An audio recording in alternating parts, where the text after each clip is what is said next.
لا إله إلا الله لا إله إلا الله لا إله. بسم اللہ الرحمن الرحیم۔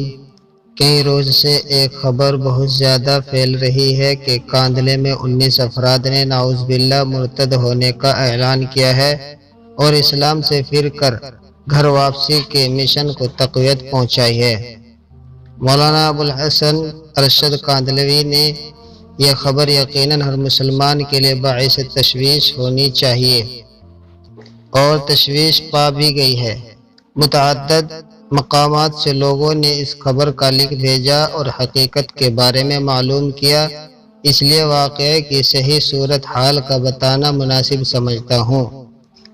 یہ ایک خانہ بدوش بنجارہ خاندان ہے جو کیرانے کے نواحی گاؤں علی پور سے نقل مکانی کر کے تقریباً 9 سال قبل کاندلہ آیا تھا، اور ایک صاحب دل حاجی نیاز عرف للو نے ان کو نو مسلم ہونے کے ناطے اپنی زمین بہت ہی کم قیمت پر فروخت کر دی تھی تاکہ دلداری ہو اور یہ لوگ جو ابھی اسلام میں آئے ہیں ان کی دل جوئی ہو۔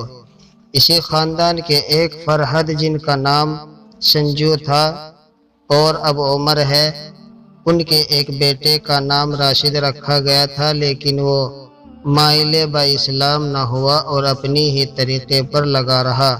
راشد نامی غیر مسلم کا کھانے کمانے کا طریقہ یہ ہے کہ اس نے ایک رکشہ پر مندر بنا رکھا ہے جس پر وہ گاؤں گاؤں جا کر دیوی دیوتاؤں کے نام پر وصولیاں کرتا ہے، لیکن اس کے آدھار پر نام راشد ہونے کی وجہ سے اس کو پریشانی ہوتی تھی۔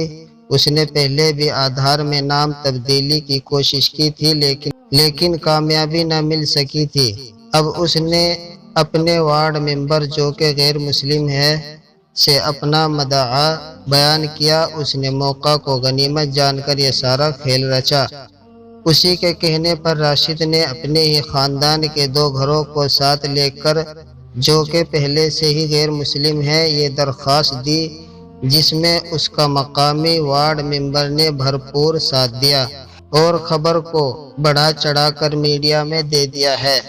حالانکہ اس کے والد عمر اور چچا حاجی تنظیم صاحبان الحمدللہ مسلمان ہیں، اور اس واقعے کے بعد اس لیے یہ وضاحت ضروری ہے کہ گھر واپسی کے نام پر اس وقت سیاسی بازیگر اپنے ہتھکنڈے اپنا رہے ہیں۔ حقیقت سے اس کا کوئی تعلق نہیں ہے اور اسلام لا کر ارتداد کا کوئی واقعہ نہیں ہوا ہے، تاہم ان کے اہل خانہ اہل محلے کو تاکید کر دی گئی ہے کہ ان کے ساتھ روابط استوار کر کے اسلام کی حقانیت اور اس کے پیغام کو پہنچانے میں کوئی کسر نہ رکھی جائے۔